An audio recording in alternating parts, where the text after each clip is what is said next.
അയോധ്യ രാമക്ഷേത്രം നിയമത്തിലൂടെയാണ് വന്നത്. ഇന്ത്യൻ ജുഡീഷ്യറിക്ക് നന്ദി പറയുന്നു പ്രധാനമന്ത്രി. വൈകാരികമായ ചില നിമിഷങ്ങൾ കൂടി അദ്ദേഹത്തിന്റെ പ്രസംഗത്തിൽ ഉണ്ടായിരുന്നു. ഇത് വൈകാരിക നിമിഷമാണെന്ന് നരേന്ദ്രമോദി പറയുന്നു. കാലചക്രം അതിന്റെ യഥാർത്ഥ ദിശയിൽ ശരിയായ ദിശയിലാണ് സഞ്ചരിക്കുക എന്ന് പറയുന്നു. രാമക്ഷേത്രം വൈകിയതിൽ രാമൻ തങ്ങളോട് പൊറുക്കും എന്നും നരേന്ദ്രമോദി പറയുകയാണ്. അനുഗ്രഹീത നിമിഷമാണ് ഇത് എന്ന് പറയുന്നു. വർഷങ്ങളുടെ കാത്തിരിപ്പ് അവസാനിച്ചിരിക്കുന്നു എന്നാണ് പ്രധാനമന്ത്രി പറയുന്നത്. ദീപാവലി ആഘോഷിക്കുന്നു രാജ്യം. ഇന്ന് രാജ്യത്തിന് ദീപാവലി എന്നും നരേന്ദ്രമോദി. പ്രധാനമന്ത്രി പ്രസംഗത്തിന് ശേഷം അവിടെ നിന്ന് വളരെ പെട്ടെന്ന് മടങ്ങുകയാണ്. നേരത്തെ നമ്മൾ സൂചിപ്പിച്ചതുപോലെ ഇനി പ്രധാനപ്പെട്ട മറ്റൊരു സ്ഥലത്തേക്കാണ് പ്രധാനമന്ത്രി പോകുന്നത്. കുബേർട്ടിയിലെ ദർശനമാണ് ഇനി അദ്ദേഹത്തിന്റെ ഷെഡ്യൂളിൽ ബാക്കിയുള്ളത്. ഇന്ന് പിറന്നിരിക്കുന്നത് ഇതിഹാസം എന്നാണ് പ്രധാനമന്ത്രി പറയുന്നത്. പുതിയ കാലഘട്ടത്തിന്റെ ഉദയമാണ് ഉണ്ടായിരിക്കുന്നത്. ജുഡീഷ്യറിക്ക് നന്ദി പറയുകയാണ്. നിയമം മൂലമാണ് അവിടെ സുപ്രീം കോടതി വിധി മൂലം നിയമം മൂലമാണ് അവിടെ ക്ഷേത്ര നിർമ്മിതി സാധ്യമായിരിക്കുന്നത് എന്ന് പറയുന്നു. ഇന്ന് രാജ്യത്തിന് ദീപാവലി എന്ന് പറയുന്നു. പ്രാൺ പ്രതിഷ്ഠ വൈകിയതിൽ അവിടെ രാമന് ക്ഷേത്രം വരാൻ വൈകിയതിൽ അദ്ദേഹം തങ്ങളോട് ക്ഷമിക്കും, രാമൻ തങ്ങളോട് ക്ഷമിക്കും എന്നും പറയുന്നു. രാമൻ എത്തിയിരിക്കുന്നു അയോധ്യയിൽ. അനുഗ്രഹീത നിമിഷമാണ് ഇതും എന്നും പ്രധാനമന്ത്രി.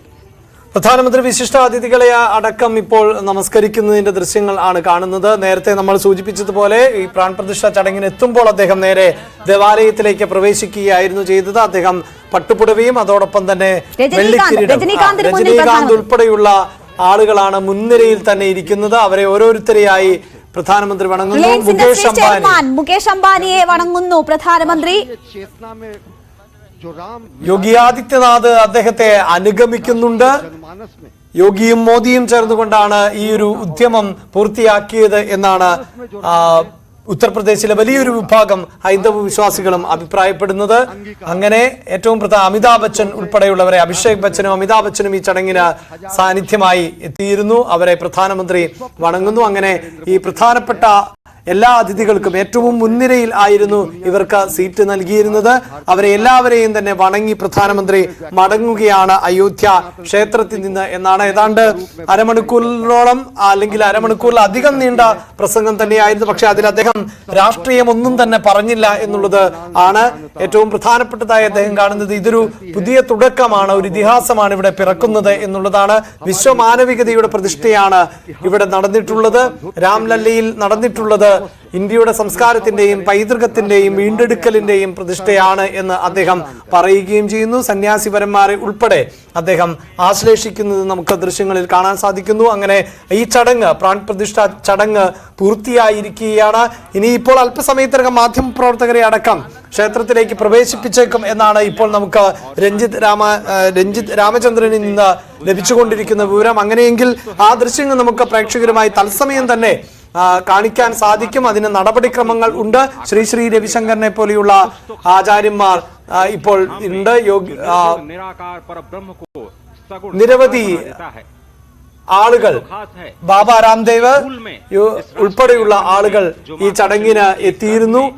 അങ്ങനെ കേരളത്തിൽ നിന്ന് നേരത്തെ നമ്മൾ ISROയുടെ ചെയർമാൻ ഉൾപ്പെടെയുള്ളവർ ഈ ചടങ്ങിൽ പങ്കെടുക്കാൻ എത്തിയത് സന്യാസിവര്യന്മാർ അവിടെ എത്തിയിട്ടുണ്ട്, കേരളത്തെ പ്രതിനിധീകരിച്ച്. അങ്ങനെ വിശിഷ്ട അതിഥികൾക്കെല്ലാം അദ്ദേഹം കൈകൊടുക്കുന്നുണ്ട്. കൂപ്പുകൈകളോടെ അവരെ അഭിവാദ്യം ചെയ്ത് കടന്നു പോകുന്നുണ്ട് അദ്ദേഹം. ഏതായാലും പ്രതിഷ്ഠാ ചടങ്ങുകൾ പൂർത്തിയായി. പ്രധാനമന്ത്രി ആ മീറ്റിംഗിനെ അഭിസംബോധന ചെയ്യുകയും ചെയ്തിരിക്കുന്നു. പ്രധാനമന്ത്രി പറഞ്ഞത് രാമൻ തിരിച്ചെത്തിയിരിക്കുന്നു, ഇന്ന് രാജ്യത്തിന് ദീപാവലി എന്നാണ്. വൈകാരിക നിമിഷമാണ്, പുതിയ ഇതിഹാസം തുറക്കുകയാണ്. കാലചക്രം ശരിയായ ദിശയിൽ തന്നെ തിരിക്കും. ഇവിടെ ക്ഷേത്രം സാധ്യമാക്കിയത് രാമന്റെ അനുഗ്രഹമാണ് എന്ന് പ്രധാനമന്ത്രി പറയുന്നു. ക്ഷേത്രം വൈകിയതിൽ, ക്ഷേത്രം യാഥാർത്ഥ്യമാകാൻ വൈകിയതിൽ രാമൻ തങ്ങളോട് ക്ഷമിക്കും എന്നും പറയുകയാണ്. അതിവൈകാരികമായ ചില നിമിഷങ്ങൾ കൂടി അദ്ദേഹത്തിന്റെ പ്രസംഗത്തിൽ ഉണ്ടായി. ചില ഘട്ടങ്ങളിൽ അദ്ദേഹത്തിന് ശബ്ദമിടറുന്നുണ്ടായിരുന്നു. പക്ഷേ ഇതൊരു പുതിയ ഇതിഹാസത്തിന്റെ തുടക്കമാണ്, പുതിയ കാലഘട്ടത്തിന്റെ തുടക്കമാണ് എന്ന് അദ്ദേഹം പറയുകയാണ്. ജുഡീഷ്യറിക്ക് നന്ദി പറയുന്നു. രാമക്ഷേത്രം യാഥാർത്ഥ്യമായത് സുപ്രീം കോടതി വിധിയോടെയാണ്. അതിന് ജുഡീഷ്യറിക്കും നന്ദി പറയുകയാണ് പ്രധാനമന്ത്രി. അദ്ദേഹത്തിന്റെ പ്രസംഗത്തിൽ ഇന്നും കേരളത്തെ പരാമർശിച്ചു. കേരളത്തിലെ രാമക്ഷേത്രത്തിലെത്തിയതുൾപ്പെടെയുള്ള കാര്യങ്ങൾ അദ്ദേഹം പ്രസംഗത്തിൽ സൂചിപ്പിക്കുകയും ചെയ്തു. ഇപ്പോൾ വിശിഷ്ടാതിഥികളെ ഓരോരുത്തരെയായി തൊഴുതു വണങ്ങി അദ്ദേഹം പോകുന്നത് കുബേർ ടീലയിലേക്കാണ്. അവിടെയും അവിടുത്തെ സന്ദർശനവും ഒരു സന്ദേശം നൽകലാണ്. മതേതരത്വത്തിന്റെ മുഖമുള്ള സ്ഥലമാണ് കുബേർ ടീല. അവിടെ സന്ദർശിച്ചതിനു ശേഷമായിരിക്കും അദ്ദേഹം ഇന്നത്തെ ചടങ്ങുകൾ അല്ലെങ്കിൽ ഇന്നത്തെ അദ്ദേഹത്തിന്റെ ദൗത്യം പൂർണ്ണമാക്കുക. അയോധ്യയിലെ അദ്ദേഹത്തിന്റെ ചടങ്ങുകൾ എന്ന് പറയാം. തീർച്ചയായും പ്രാൺപ്രതിഷ്ഠ ചടങ്ങ് പൂർത്തിയായിരിക്കുന്നു. ദീർഘനാളത്തെ പതിറ്റാണ്ടുകളുടെ 5 നൂറ്റാണ്ടായുള്ള കാത്തിരിപ്പ് എന്നാണ് പ്രധാനമന്ത്രി നരേന്ദ്രമോദി പറഞ്ഞത്. അത് യാഥാർത്ഥ്യമായ നിമിഷം ആണ്. ഏറെ വൈകാരികമായ നിമിഷം ആണിത്. അല്പം വൈകിപ്പോയി എങ്കിൽ പോലും ഇത് വൈകാരികമായ നിമിഷം എന്ന് പ്രധാനമന്ത്രി പറയുന്നു.